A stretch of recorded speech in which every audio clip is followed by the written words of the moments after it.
protein transition, you have really a shift from a more animal-based diet into a more plant-based That's a difficult question because I'm not really sure if we can really distinguish a protein transition or an energy transition. As a consumer, the protein transition is something you can directly have influence on. So, in the Protein Shift series, we invite people, experts from Wageningen University and Research and partners from our partner network to discuss everything concerning the ReThink Protein Challenge. And in the first episode, we started off the discussions in a more general sense. But in this second episode, we're going to look more at the role of innovation and the technicalities involved. And we do that with 3 guests here. We have one guest in the studio, Dr. Laurice Pouvreau. We have Alejandro Amezquita, and I have to say this correctly, the future bio-based ingredient R&D director at Unilever, and Wim Hilbrands, project director at DSM. Thank you so much for being here. Let's start off with a short introduction. Laurice, could you shortly introduce yourself? Thank you. So my name is Laurice Pouvreau. I'm a senior scientist at Wageningen Food and Bio-Based Research with a specific focus on plant protein from extraction to application in a various type of food product. Thank you. Alejandro, could you also introduce yourself? Yeah, thank you. My name is Alejandro Amezquita. As you correctly said, I lead an R&D program we call Future Bio-Based Ingredients. It's a cool name just to reflect a program that is looking at the next generation of sustainable ingredients that we want to apply across our foods and refreshment portfolio. And indeed, the whole area of alternative proteins is one of the priority areas. All right, thank you. Wim, how about you? Wim Hilbrands. Thanks for inviting me, by the way. I work at DSM, company which originally was in state mining, but has innovated since then into materials and into nutrition, especially.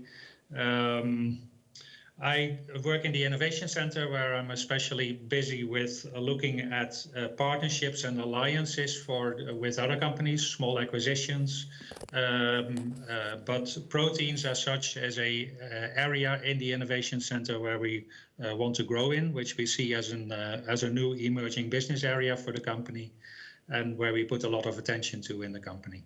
All right, thank you, Wim. We're very interested in your insights. We have a few things to discuss, but let's start with innovation in a more general sense.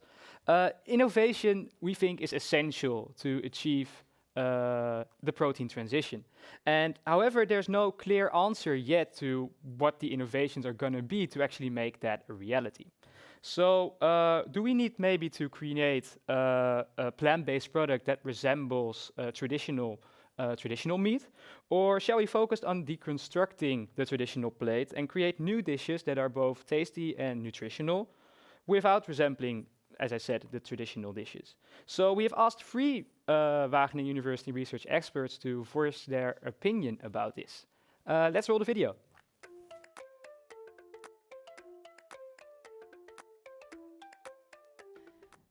I partly agree with this statement. I think that we do not really need to mimic meat for everyone, but that we really have to look at the different consumer groups. If you talk about vegetarians and flexitarians, and there's often also a reason why they do not eat any meat. So for those consumers, I think it's more important that we make something that is tasty and nice, not necessarily really replacing or mimicking meat.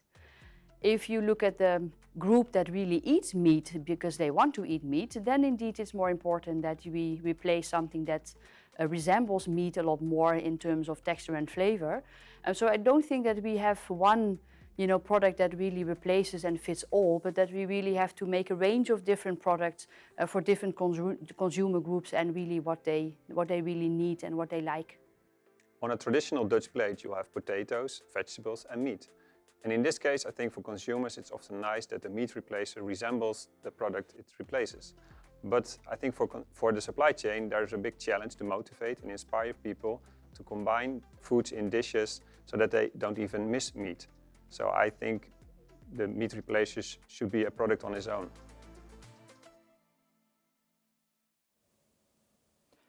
So our experts seem to point out that different types of solutions target different types of consumers.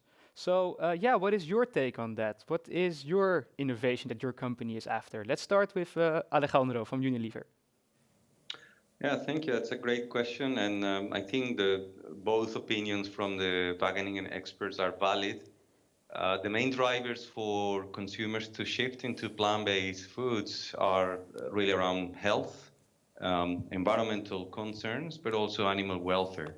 And whilst traditionally mainly they were vegans and vegetarians going for plant-based products, now we see this fast-growing group of consumers that are flexitarians, or people that indeed want to still have the experience of eating a meat product, but more conscious about health or environment and prefer to go for a plant-based sausage or burger rather than the traditional veggie burger as we used to know years ago.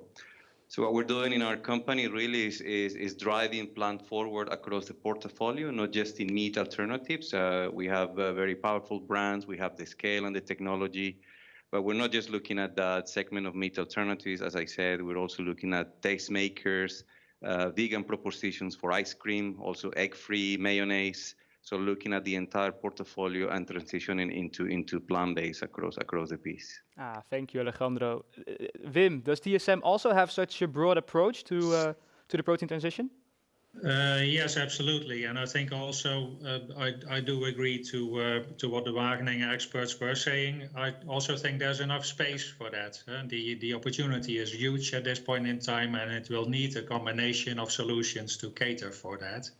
What I also think is that in itself as a company, you're not able to do that by yourself. A lot of the innovations which are currently occurring are occurring because of collaborations with other companies, collaborations between companies and institutes, even to the level of ideas coming from students, like in this case, taken to startups or even to companies like us to develop those further. And that is all needed, I think, to make sure that innovation can happen in this space. And as said, I think there's enough opportunity, there's enough possibility in the market for all of those solutions to have a chance. I see. So even making it even broader than your own company. Yeah. So what would you say about using simpler animal protein alternatives, such as pulses or tofu? Is that something you also focus on? Alejandro, maybe you first? Yeah, so for example, you may be aware a couple of years ago, our Knorr brand, together with WWF, we launched what we call the Future 50 Foods Report. This is a collection of diverse plant-based foods from around the world that can help boost nutritional value of meals, but also reducing the environmental impact of the food supply chain. At the start of the journey was mainly a way to inspire consumers and chefs and retailers about adopting a great variety of plant-based ingredients. But now indeed the brand wants to take this forward into innovation. So actually including some of these future 50 ingredients across a substantial part of the portfolio over the next 2 or 3 years. And this includes indeed what you call simpler alternatives, so things like beans and pulses, cereals, grains, leafy greens, nuts and seeds. And how about DSM, Wim? Yeah, I think we are less into those type of products, but I do think they need a lot of say solutions added onto it to become the choice for the future population, also to make sure that they are affordable, but on the same hand tasty and nutritious as well. And that takes a bit of effort sometimes in terms of taking those simple products, but then adding a little bit of sauce onto it in order to make them the protein choice of the future. Yeah. Laurice, you're hearing all these things. As a protein expert, what do you think? No, I fully agree that I think what we should look at is local sourcing. So trying to look what kind of source of protein are grown in your surroundings, to not have to import source of protein from South America or from China. So looking around you and make the most of it, and it can be from pulses, which are grown naturally already in Europe, per example, but also in protein from green leaves from side stream of existing industry. I think it's very important. So looking at what you have and make the best out of what you have. Oh, that sounds like very good advice. Okay, so let's move on. So let's talk about creating plant-based alternatives to meat and dairy. It is often mentioned that those products are less tasty and nutritional than the animal-based products. But so what are the challenges mainly in making tasty and nutritional plant-based products? Could you give maybe some examples? Wim, let's start with you. Yeah, there is quite some challenges with regard to mimicking animal protein. A number of the animal proteins are really very good, to be honest. And they are very nutritious, like milk proteins. They are very functional in certain cases. If you want to mimic that really, that is going to be difficult. If you look at things like gelatin, is an animal protein, but it's unique in its way of gelling foods. If you look at the meat taste and the meat color, imparted by a protein called hemoglobin, very difficult to get out of any plant, basically impossible to get out of any plant.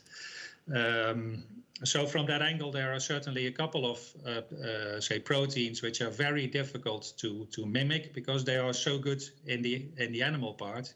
I think we, in that sense, also have to look indeed at plant proteins which could be different, which maybe are in a different way very functional and very nutritional, but maybe not precisely mimicking the animal proteins, and therefore creating indeed some alternative dishes which in the end have the same say quality towards consumers as the current animal proteins have.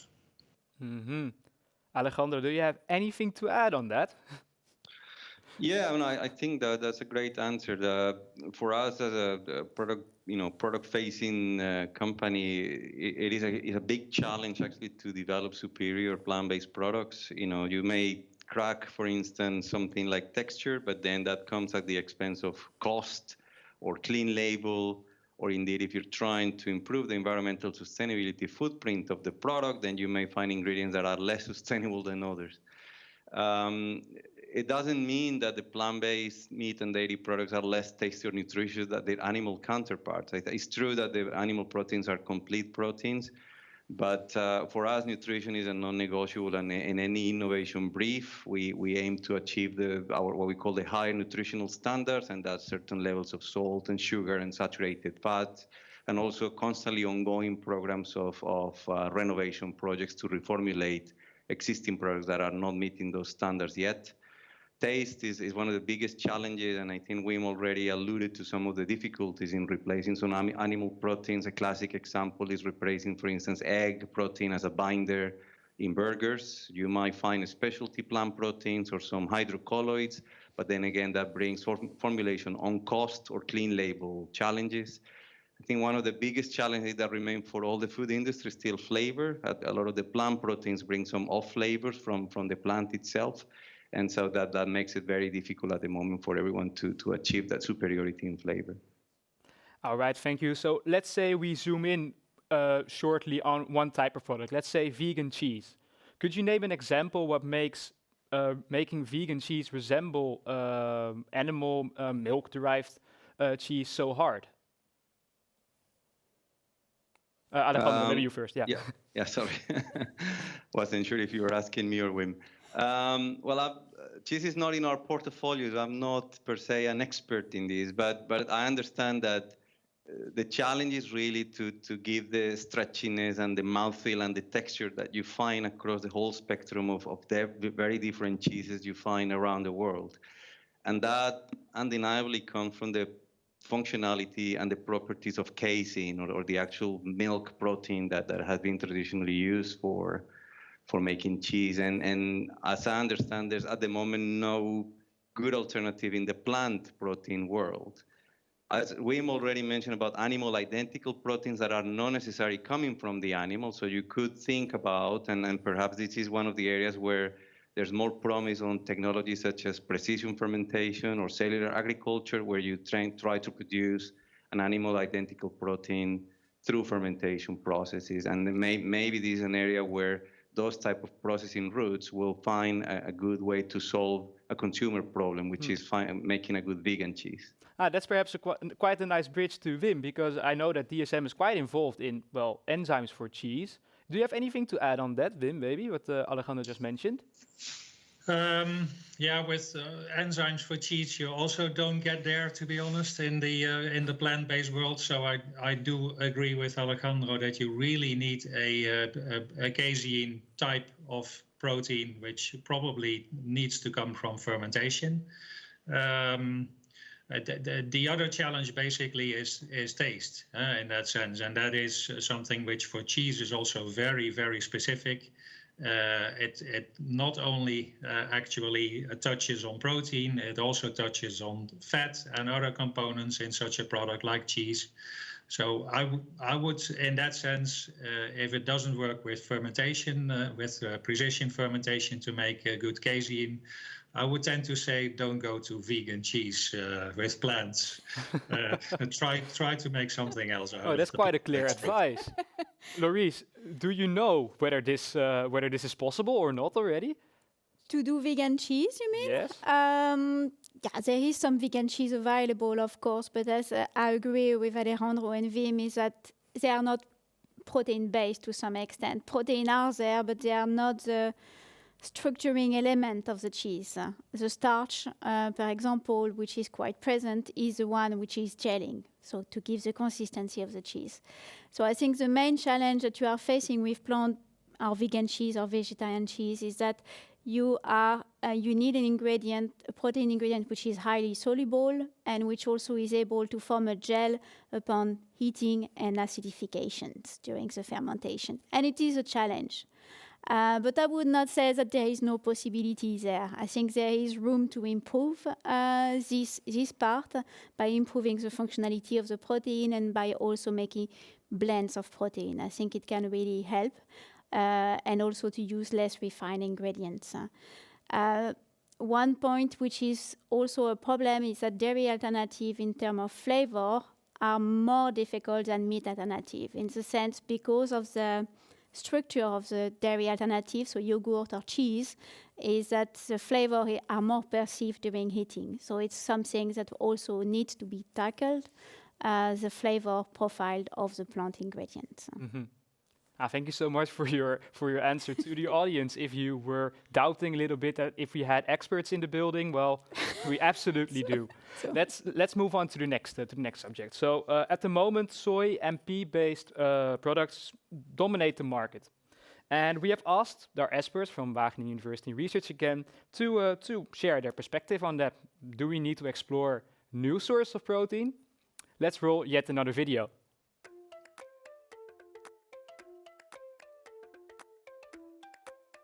Yes, I do agree with this statement. I think what we see now is that we rely on about 2 or 3 protein sources with the food products that we at the moment sell. And you already see that the companies that sell those proteins actually cannot really deliver what is asked for. So I think we need to do 2 things. One is to increase the amount of the proteins at the moment that we use, so the currently used protein sources. But also secondly, to exploit a lot more the proteins that we are not using yet and that are actually maybe also even more interesting. I agree. I think that in the Netherlands, if you look at the plant side, you have really limited sources of plant proteins. And I think that we need in the future, in order to enable protein transition, to create new crops and therein new varieties that are better adapted to Europe and to the Netherlands.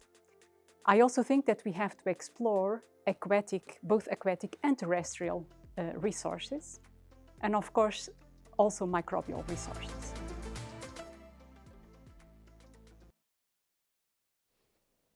So our experts seem to agree with this statement that it is time to look beyond soy and pea. So Wim, let me ask you, what are the other alternative protein sources that DSM is exploring at the moment?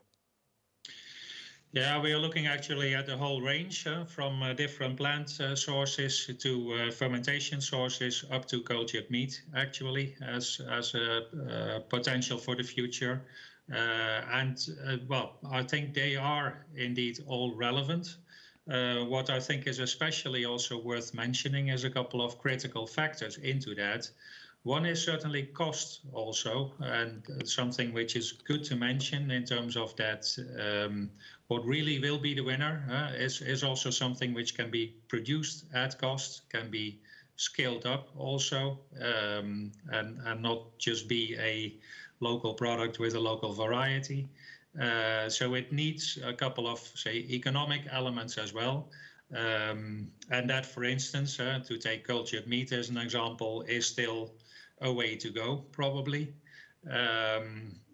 But certainly that also might be a possibility for the future. So I think all of them could potentially be sources, and we're all looking into those. All right. And Alejandro, how about Unilever? And maybe more precisely, do you think that unicellular agriculture will ever play a role in within your company in the future? I mean, we're open to a diverse palette of protein sources, and in the short term, I think the name of the game is really about diversifying plants. But I think the next step logically are the microbial proteins that are already closer to the scale and the cost, as Wim said, that make it more affordable and scalable for the food industry. So things like single cell protein perhaps are a little bit more advanced than the cellular agriculture or the more sort of far in the future technologies. So we're open really to diversity of proteins as long as they meet three criteria. We looked at cost and scale, as I just mentioned, and Wim already alluded to that. We also, of course, look that they bring superiority to our products in terms of taste, in terms of clean label, functional diversification. And of course, the third and important aspect is both that is good for people and planet, so that not only they're nutritious, but that we're not introducing new sources of allergens or any other food safety risks. But at the same time, that indeed they help us move or shift the needle in terms of environmental sustainability impact. All right, thank you. So let's name a few more controversial alternative protein sources to make it a bit more specific. Wim, you briefly mentioned it. What about insects? What about cultured meat? What is your take on it? Well, I do believe that they will come sooner or later. They might be controversial. I think it's also something which we need to explain. Well, what are the advantages of those sources? Where can they specifically add benefit? In insects, you see already that, especially towards animal nutrition, it's seen as a very viable protein source. And actually, that also helps. So if insects are being fed to animals, and in that sense, they don't have to be fed with plants, which can be then used for humans. It also helps the protein availability in that sense.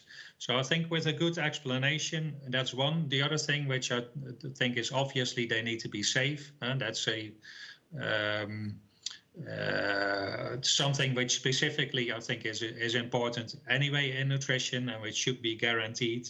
The third aspect really is high quality. It should have a true value, additional value in the market. And then I also believe if those three aspects are covered, that even the more controversial protein sources can have its place.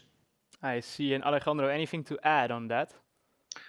No, I think Wim covered it very well. I think it's down to the consumer, right? Is what they prefer, and perhaps in the near future, people will feel more comfortable with what they're familiar with, so they might understand better plant proteins, or I'm used to eat rice or potatoes or soy or peas, so they will be more comfortable with that. And things like insects and cell-based meat will be more of a niche type concept. But I also think that the younger generations are far more aware and continue to be more aware of the impacts of animal production and agriculture in the environment. So I think as we move forward towards the future, I think they will find better places or say broader application across food products. Okay. Laurice, very complete answers. No, I don't really have anything at least much to add. I think I do agree that the younger generation or generation to come will be the answer, or at least will be more used to plant-based food in general, and maybe new source of protein, more open to it than I am, or the generation older than me. But I think also cultured meat will bring a different type of consumer than plant-based food. I think it does not address the same consumer target. And I think there is a place for a lot of different products in the future, depending on what the people are expecting or want. Makes sense. Yeah. Okay, so one last question to wrap it up. The protein transition concerns an interplay of all types of changes, not only technicalities as we just discussed, but also the consumer perspective. Consuming more sustainable sources of protein must really become part of our everyday life, so to speak.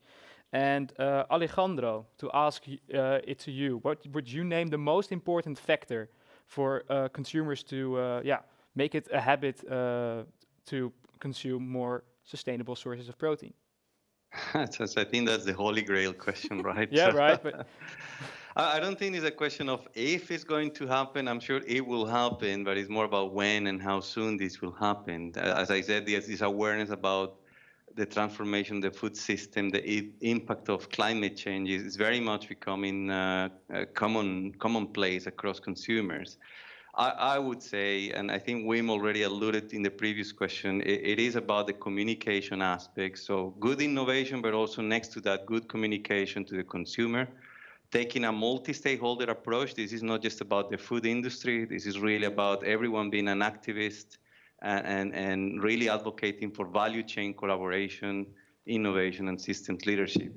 And I think emphasizing that whatever the innovation and communication strategy is for any company, it should be done responsibly and also in an evidence-based manner, so we don't feed the misinformation agenda.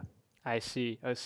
Good innovation and good communication. That seems like a very nice ending sentence of the discussion. Thank you so much for your presence. Keep up the good work. And thank you for your time. I wish you a very nice day.